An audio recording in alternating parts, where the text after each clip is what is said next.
హైదర్షా కోర్టులో మూసి బాధితులతో బీఆర్ఎస్ నేతలు సమావేశమయ్యారు. మాజీ మంత్రులు హరీష్ రావు, సవితా ఇంద్రారెడ్డి, తలసాని, మల్లారెడ్డి, గంగుల కమలాకర్ తో పాటు బీఆర్ఎస్ ఎమ్మెల్యేలు, ఎమ్మెల్సీలు బాధితుల సమస్యలను విన్నారు. ఈ సందర్భంగా హైడ్రా పేరుతో సీఎం రేవంత్ రెడ్డి పేదలను రోడ్డున పడేస్తున్నారని హరీష్ రావు ఆగ్రహం వ్యక్తం చేశారు. అన్ని అనుమతులు ఉన్నా కూడా ఎందుకు కూల్చివేస్తున్నారని ప్రశ్నించారు. పేదల ఇళ్లకు బీఆర్ఎస్ ఎమ్మెల్యేలంతా రక్షణ కవచంలో నిలబడతామని స్పష్టం చేశారు. కొడంగల్లో ముఖ్యమంత్రి రేవంత్ రెడ్డి ఇళ్లు కూడా బఫర్ జోన్లో ఉందని, ఇక్కడ దుర్గం చెరువు పరిధిలోని సీఎం తమ్ముడి ఇళ్లు కూడా ఎఫ్టీఎల్ పరిధిలో ఉందని చెప్పారు. సీఎం సోదరుడికి ఒక రూల్, పేదలకు మరో రూలా అని హరీష్ రావు ప్రశ్నించారు.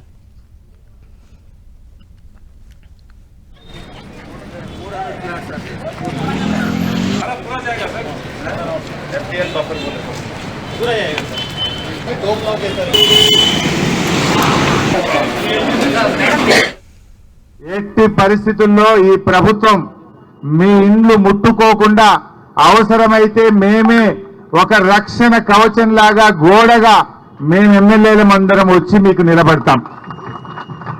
బుల్డోజర్ వచ్చినా ఏ జేసీబీలు వచ్చినా ముందు మమ్మల్ని ఎత్తాలి తప్ప మీ ఇండ్లను ఎత్తనిచ్చే ప్రశ్నే లేదు.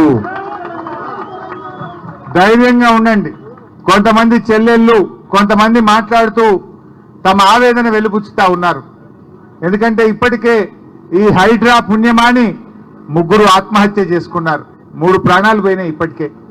ఇంకెవరు చనిపోవద్దు దయచేసి. అలాంటి ధైర్యాన్ని కోల్పోయే పని చేయకండి. We're all with you.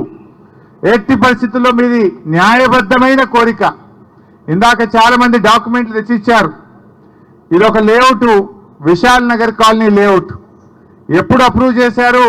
1994. అప్పుడున్నది Congress ప్రభుత్వమే. 94లో లేఅవుట్ వచ్చింది.